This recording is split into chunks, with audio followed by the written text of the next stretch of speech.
Welcome to Mental Game Mastery, where we dive into the world of sports psychology and peak performance, designed for you to level up your athletic career. I'm your host, Coach P, bringing to you insights and stories from being in the trenches of athletic coaching.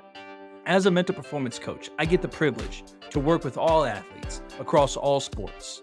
I have lots of conversations with athletes who feel scattered, overwhelmed, and unproductive.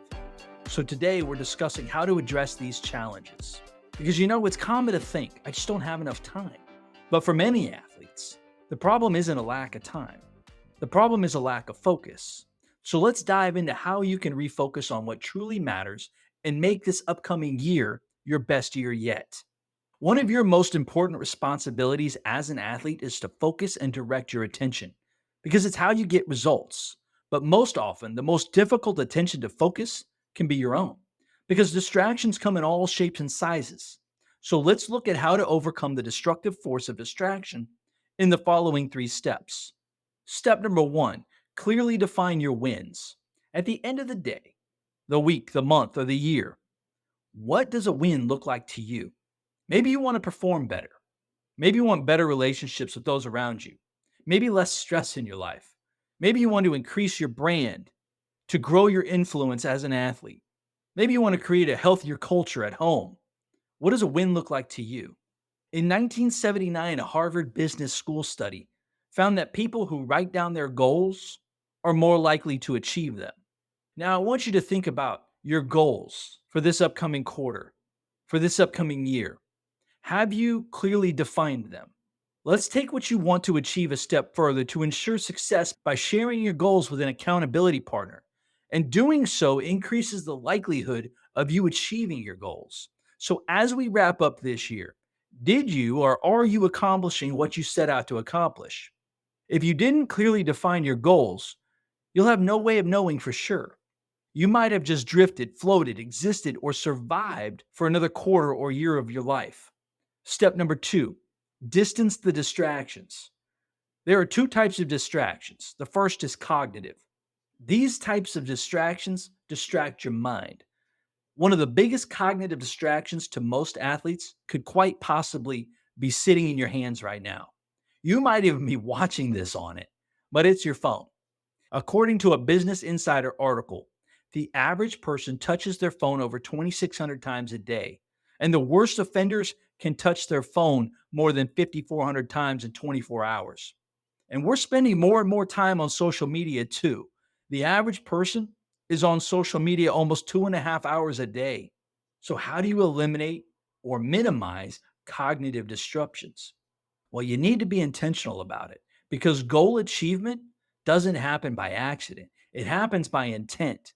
Identifying the things that cause you stress or distract you when you need a clear head need to be eliminated.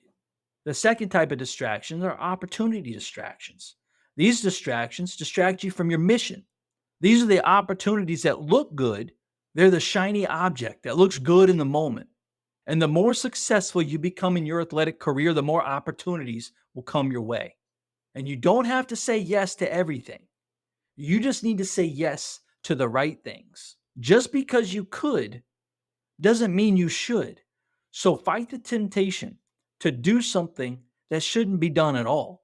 When you say yes to an average use of your time, you're saying no to a great use of your time.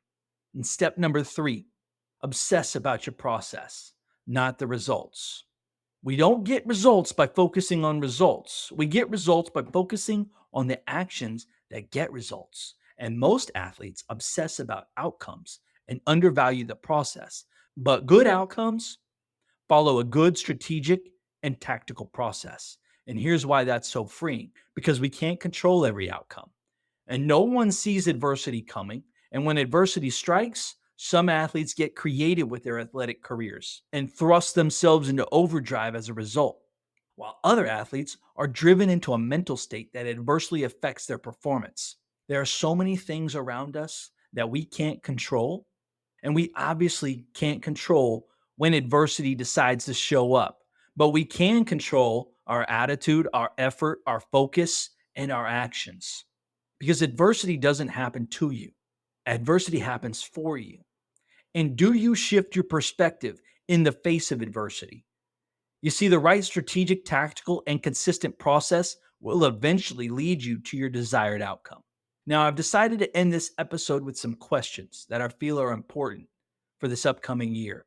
So you can put what you've learned into practice and you can identify the process that you need to create to commit over time to increase the likelihood of your desired outcome. And once you've identified your process, sell out to it, obsess over it, fall in love with it, and attack it every single day. You will be presented with new opportunities to make a difference this year because you're an athlete and you have potential inside of you to influence people, to add value, and to create meaningful advances in your athletic career, to offer hope to those around you. You have the ability to change lives by helping people discover their gifts and live out their dreams because they're in your inner circle. So choose to become legendary today. Get focused, clearly define your wins, distance your distractions, obsess over your process because your talent, your time, and your life is too valuable to waste on things that don't last. All right, so let's have some get better time. So here are my questions that you can begin to answer now to grow as an athlete for your upcoming quarter, for your upcoming year. Question number one, let's define your wins for this upcoming year. What do you want to achieve over the next 3 months? Where do you want to be as an athlete this time next year? Question number two, what would distraction free time look like to you as an athlete? Write down what your ideal training and practice environment looks like. What would it look like if you minimize disruptions? And how can you prepare in advance to create a distraction free work zone? And number three, now that you have created clarity on your goals and identified the distractions, what's the process you need to put in place to lead to some more wins? And now to wrap up, let's put this into action. You've defined your wins. You've identified your distractions and how you're going to distance yourself from them. And you're going to obsess and attack your process every single day. And remember, you have the potential to influence and inspire those around you. Your time, your talent, your life, too precious to waste on things that don't last. And let's make every moment count.